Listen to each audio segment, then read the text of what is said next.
المنتخب الوطني المحلي يضرب بقوة. أشبال بوقرة يفوزون على المنتخب الأوغندي 3-0. السلام عليكم ورحمة الله وبركاته. أدى المنتخب الوطني المحلي مباراة من العيار الثقيل أمام مستضيف الدورة المنتخب الأوغندي، وسيطروا على المباراة بالطول والعرض.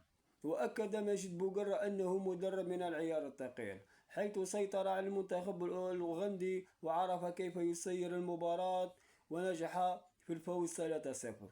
وأكد اللاعبون المحليون أنهم قادرون على تقمص ألوان المنتخب الوطني الأول، هذا باعتراف الجميع. حقيقة هذه حقيقة يصعب على الجميع أن يقولها، وخاصة صحفيون العار الذين هم يحبون اللاعب المغترب.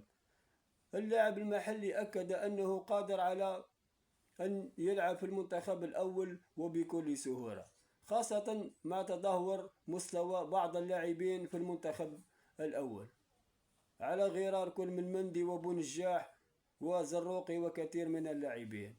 نتمنى فقط أن ينظر المسيرون إلى هؤلاء اللاعبين بنظرة اعتبار. اللاعب المحلي عنده قدرات كبيرة وكبيرة جدا إذا وجد من يسيره. بوقرة أيضا يستطيع أن يدرب المنتخب الأول، مدرب تكتيكي من العيار الثقيل، وعنده خبرة ويستطيع أن يدرب المنتخب الوطني الأول بكل سهولة. نتمنى لمجيد بوقرة واللاعبين التتويج بكأس أفريقيا للمحليين.